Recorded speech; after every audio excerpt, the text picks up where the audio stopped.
రాష్ట్ర వ్యాప్తంగా ఆశా వర్కర్లు తమ న్యాయమైనటువంటి సమస్యల పరిష్కారం కోసం ఈరోజు చలో హైదరాబాద్కి పిలుపునివ్వడం జరిగింది.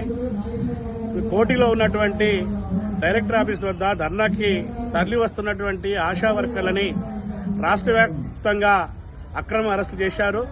అర్ధరాత్రి పూట ఇళ్లకు పోయి మహిళా కార్మికుల్ని నైటీల మీదనే పోలీస్ స్టేషన్కి తీసుకెళ్లి అరెస్టుకు పాల్పడడం అనేటువంటిది చాలా దుర్మార్గమైనది.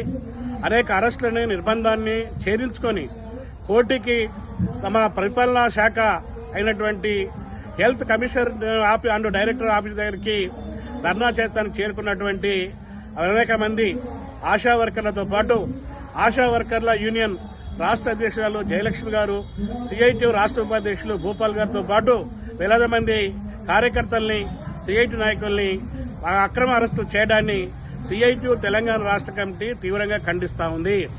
ప్రభుత్వం ఉద్యమాల మీద నిర్బంధం పెట్టొద్దు. ఆశా వర్కర్లు ఈ సమాజానికి సేవ చేస్తున్నారు. అట్టడుగు వర్గాలైనటువంటి దళితులకు, గిరిజనులకు వైద్యం అందిస్తున్నారు. కొండల్లో, కోనల్లో, ఎత్తైనటువంటి పర్వతాలలో రావణ సౌకర్యం లేనటువంటి దగ్గర కూడా వెళ్లి శిక్ష చేస్తున్నారు.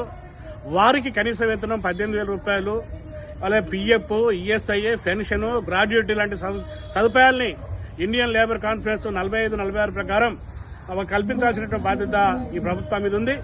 ప్రజాస్వామ్యం అని చెప్తున్నారు, ప్రజాపాలన చెప్తున్నారు. ప్రజాస్వామ్యంలో, ప్రజాపాలనలో మహిళలు 100% మహిళలకు ఉన్నటువంటి ఆశల మీద పోలీసులు ఉసుగొల్పి ఉద్యమాన్ని అణచివేయాలని చూసేటువంటి చర్యల్ని మానుకోవాలి.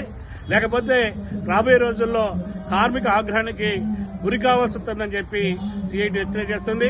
వెంటనే బేషరతుగా అరెస్ట్ చేసినటువంటి ఆశా వర్కర్లను, ఆశా యూనియన్ నాయకత్వాన్ని వెంటనే విడుదల చేయాలని చెప్పి సిఐటి డిమాండ్ చేస్తా ఉంది.